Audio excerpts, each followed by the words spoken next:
যদি একটা ঘর পর্যন্ত না দেয়, আমার খাবারের জন্য যদি কোনো কিছু না দেয়, তারপরে আমি আল্লাহ তাআলার কাছে শুকরিয়া আদায় করব, আলহামদুলিল্লাহ। এই কথা বলার সাথে সাথে আল্লাহ তাআলা তার যে পরিমাণ ধন সম্পত্তি ছিল, সমস্ত ধন সম্পদ ডবল হইয়া গেছে। এই জন্য আল্লাহ তাআলা বলেন, লা ইন শাকারতুম লা আযীদান্নাকুম ওয়া লা ইন কাফারতুম ইন্না আযাবী লাশাদীদ। ও বান্দা, তোকে যে পরিমাণে দেই না কেন, তুই যদি আমার এই নিয়ামত পাইয়া শুকরিয়া আদায় করে, যদি অল্প হয় তাহলে ওইটার ভিতরে আমি আল্লাহ, স্বয়ং আল্লাহ তোর ওইটার ভিতরে আমি বরকত বাড়ায় দিব। বলেন সুবহানাল্লাহ। মুসা কালিমুল্লাহ বলা হতো। হযরত মুসা আলাইহিস সালাম একদিন আল্লাহর সাথে সাক্ষাৎ করার জন্য যাইতেছিলেন। পথির মধ্যে একজন ব্যক্তির সাথে দেখা হয়েছে, যে ব্যক্তি অনেক অটল ধন সম্পদের মালিক ছিলেন। অটল ধন সম্পদের কি ছিলেন? মালিক ছিলেন। ওনার সাথে দেখা হওয়ার পরে হযরত মুসা আলাইহিস সালামকে ওই ব্যক্তি জিজ্ঞেস করতেছে, হে মুসা, হে আল্লাহর রাসূল, আপনি তো আল্লাহর সাথে সাক্ষাৎ করার জন্য যাইতেছেন, তো আল্লাহকে জিজ্ঞেস করবেন আল্লাহ তাআলা যে আমাকে এত ধন সম্পদ কেন দিল? আমি এত ধন সম্পদ আল্লাহর কাছে চাই না। আল্লাহকে বলবেন আল্লাহ কেন আমাকে ধন সম্পদ দিছে, আর আল্লাহকে বলবেন আমার এই ধন সম্পদ কিভাবে কমাইতে পারি, সেই জন্য আল্লাহর কাছে একটু বলবেন। আর আমরা দুনিয়ার মানুষ, আহা আল্লাহ, সে চলতেছে ফিরতেছে, তার খাবার ভালো, তার ঘরের রান্না ভালো, সে ভালোভাবে খাইতেছে, এরপরেও তার টাকার ভিতরে সুদের কারখানা ঢুকাতে হবে। ভাই মাহতারাম দোস্ত বুজুর্গ, যদি কোনো ব্যক্তি একটা সুদের টাকা, এক টাকা যদি সে সুদের টাকা খায়, আপনি কি আপন মার সাথে জিনা করতে পারবেন কখনো? এটা কি কখনো সম্ভব? তাহলে যদি কোনো ব্যক্তি 1 টাকা সুদের টাকা খাইছেন, যেন আপন মায়ের সাথে জিনা করার পরিমাণ গুনাহ কামাই গেল। আমরা যদি হয় 1 লাখ, আল্লাহর কাছে গেলাম আমরা 2 লাখ টাকা দেন, কি কর? ঠিক না বেটি? কই না আমরা 2 লাখ টাকা দেন আল্লাহ করে? যদি তাহলে 2 লাখ টাকা কই কি আমাদের বাড়াইতে পারতে, আল্লাহ 1 কোটি দেন, 2 কোটি দেন, সেটা পুরো পৃথিবী হয়ে গেছে না? আল্লাহ পুরো পৃথিবী হইতো না, আসমানও পর্যন্ত আমরা দিয়ে দেন। এটা হচ্ছে মানুষের মন। ওই আল্লাহর বান্দা কি বলতেছে শুনেন, অথল ধন সম্পদের মালিক বলতেছে, আল্লাহ আমার ধন সম্পদটা কেমনে কমায়া? আল্লাহরে জিগাইবেন, আল্লাহ রাসূলের জিজ্ঞেস করতেছে। হযরত মুসা আলাইহিস সালাম ওই ব্যক্তির বক্তব্য শোনার পরে আবার রওনা করে দিলেন আল্লাহর সাথে সাক্ষাৎ করার জন্য। প্রতিমধ্যে আরেকজন ব্যক্তির সাথে সাক্ষাৎ হয়ে গেল, যে ব্যক্তির কোনো কিছুই নাই, একদম নিঃস্ব গরিব। কি ভাই? একদম নিঃস্ব গরিব, কিচ্ছু নাই। ওই ব্যক্তি মুসা আলাইহিস সালামকে জিজ্ঞেস করতেছে, হে মুসা, আমার তো একবার কিচ্ছু নাই, আল্লাহ আমার কেন দেয় না? আমি গরিব, একটা আছে তাও একটা ভাঙ্গাচোরা ঘর, আল্লাহ কেন দেয় না? আছে না গো? আমাদের দরিদ্রতা মনের ভিতরে থাকলে আমরা বলি না, হিসরে আল্লাহ কি আমারই খাইছে আর কেউ রে খায় নাই বুঝি? আল্লাহ কি আমারই খাইলো আর কেউ রে খায় না? অমুক ব্যক্তি দিয়ে দিয়ে কোনো টিয়া পয়সা কামানা কইতে যে আইতাছে, হে দিয়ে হোটেল হোটেল ঘর বাড়ি বানায় লাইতেছে, আল্লাহ কি আমারই চিনছে? দরিদ্রতা লাগে আর কেউ চিনছে না? ওই ব্যক্তি মুসা আলাইহিস সালামকে বলতেছে, আল্লাহকে জিজ্ঞাসা করবেন আল্লাহ কেন আমারে গরিব রাখছে? এটা একটা সবার মনে প্রশ্ন আসে না গো ভাই? আসে। হযরত মুসা আলাইহিস সালাম ওই ব্যক্তির বক্তব্য শোনার পরে চলে গেল, সামনে আগাইতেছে আল্লাহর সাথে সাক্ষাৎ করার জন্য। প্রতিমধ্যে আরেকজন এমন একজন ব্যক্তির সাথে সাক্ষাৎ হয়ে গেল, যে ব্যক্তির কোনো অঙ্গ নাই। আমার একটা হাত, এটা একটা অঙ্গ, আমার পা, এটা একটা অঙ্গ, আমার নাক আছে, এটা একটা অঙ্গ, আমার মুখ আছে, এটা একটা অঙ্গ, মানে অঙ্গবিহীন দেহ। অঙ্গবিহীন কি ভাই? দেহ। কথা বলতে হবে, অঙ্গবিহীন কি ভাই? দেহ।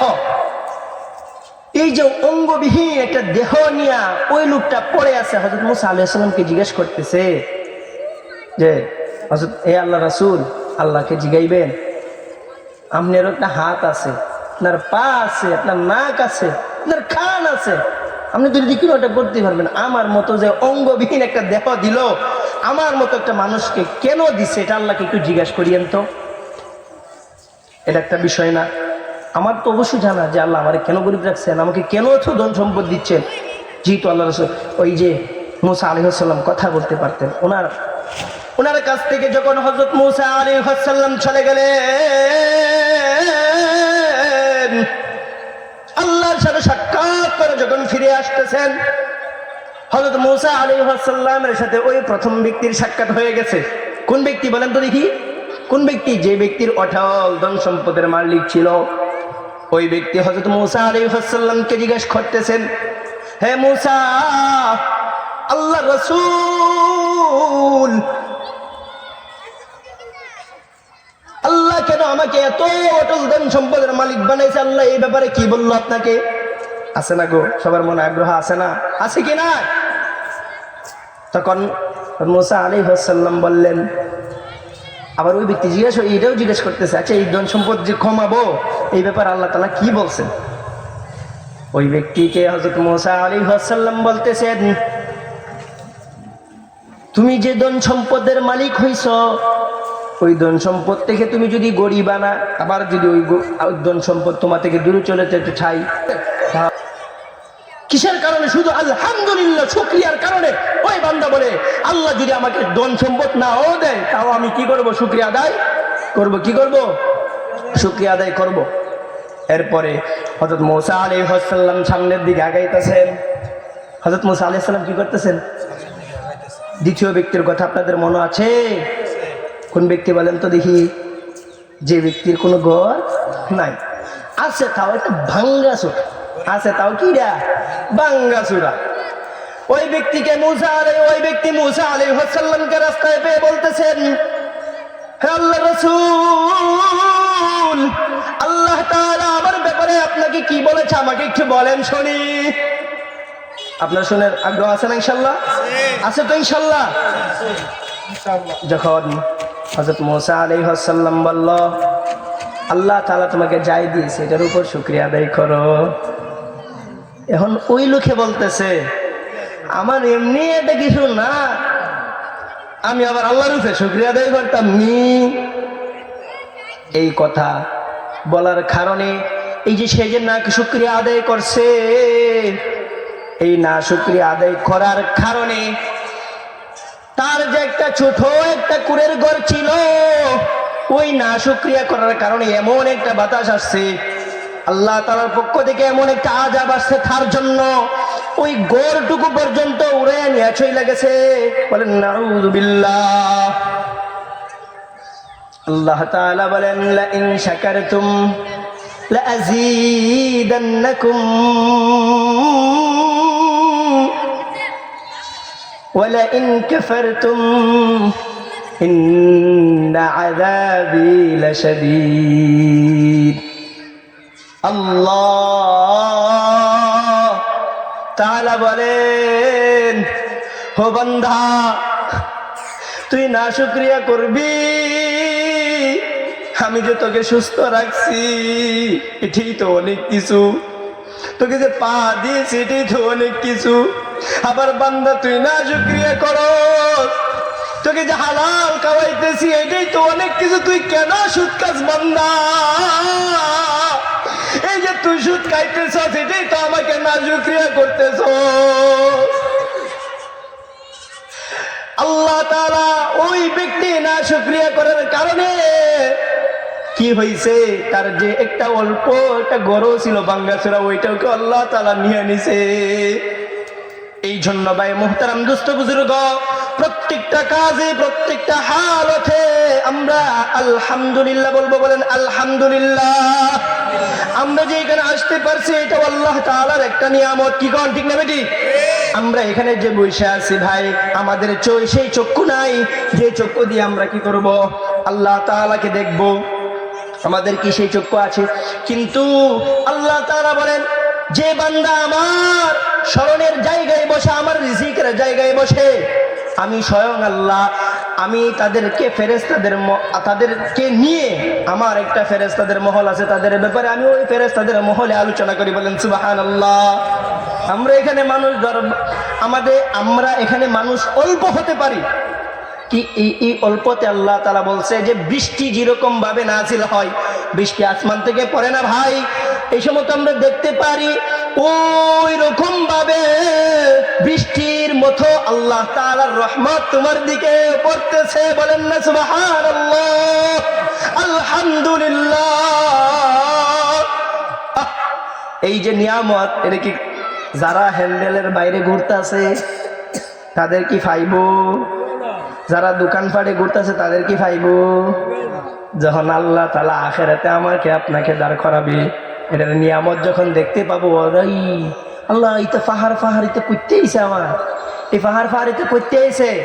আল্লাহ তাআলা বলবো, বান্দা তুমি যে ওই পুকুরিয়া আন্দরা বিশম্পুর মিফতাহুল জান্নাত মহিলা মাদ্রাসায় একটা ছোটো মুড়ু সব হয়েছি, এই যে সবার মধ্যে যে তুমি গেছিলা, আল্লাহ তাআলা তোমাকে ওই সবার ওসিলায় তোমাকে এত এত নিয়ামত দান করছেন। বলেন সুবহানাল্লাহ।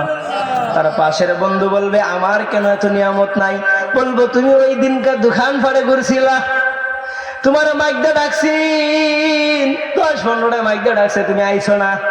তুমি ওই প্যান্ডেলের বাইরে গিয়া ঘুরছ, দোকান ফাড়ে ঘুরছ, বাসায় বৈশা থাকছ, নামাজ পড়ছ না, তোমার কি সবের নিয়ামত দেওয়া হইব নি? হিও দেখবো কি আমি তুই না আসিলাম, এই সময় ছিলাম।